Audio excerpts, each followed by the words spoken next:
G'day, this is Syncretia. I'm just going to do a video today on morphing two sounds from two different instruments inside Ableton. I'm going to use the instrument rack to do that. So first thing I'm going to do is I'm going to drag an instrument rack onto the chain.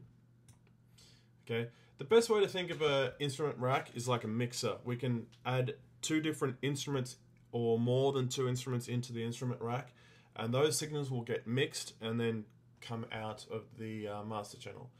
So I'm just going to take a random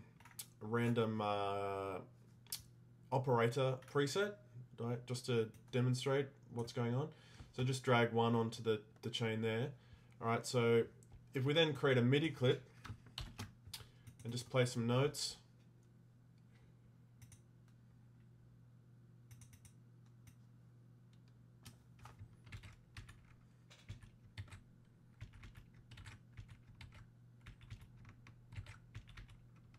So just playing some notes from the C major scale.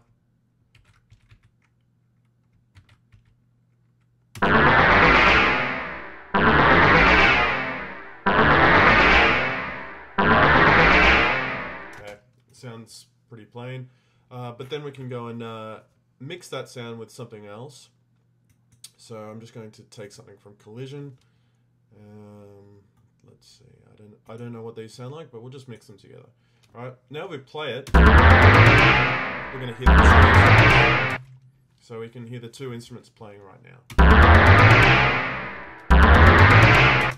We can actually crossfade between the two instruments to create a morphing effect. So one way to do that is we right click on here and click on Map to Macro 1. That will set the volume of the first chain to our macro 1, and then we can assign the second one to the same macro. So that means that when we adjust the macro here, both of the volumes go up and down.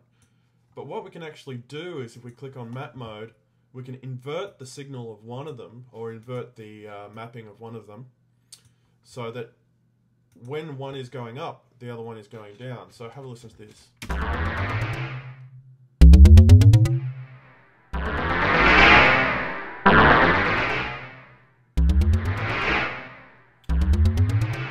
And right in the middle there, we can morph between the two sounds. Now, the trick to this is getting the volume about the same on both instruments. So if we turn up the volume on this one,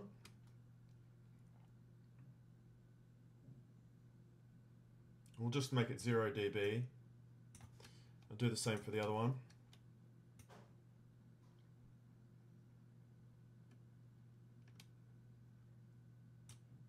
Okay.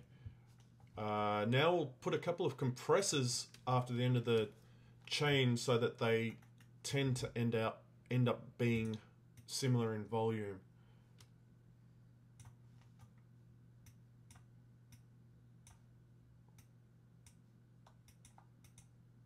So I'll just copy that compressor and put it on the other chain as well. Now I'll just turn the track down in case it's very loud. But now we play it. See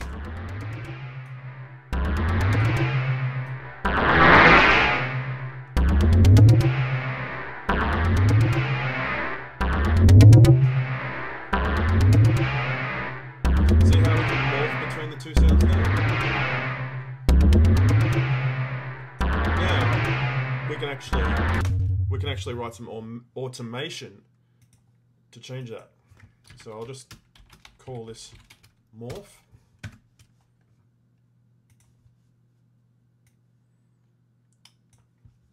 And we'll just bring the loop down.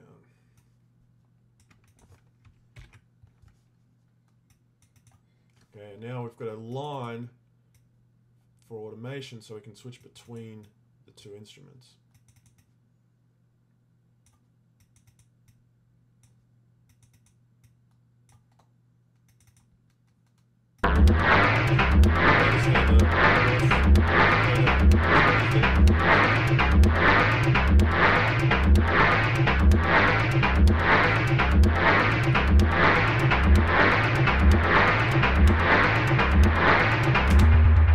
Of course, this is a pretty boring demonstration, but there's lots of different things you could do with this kind of technique.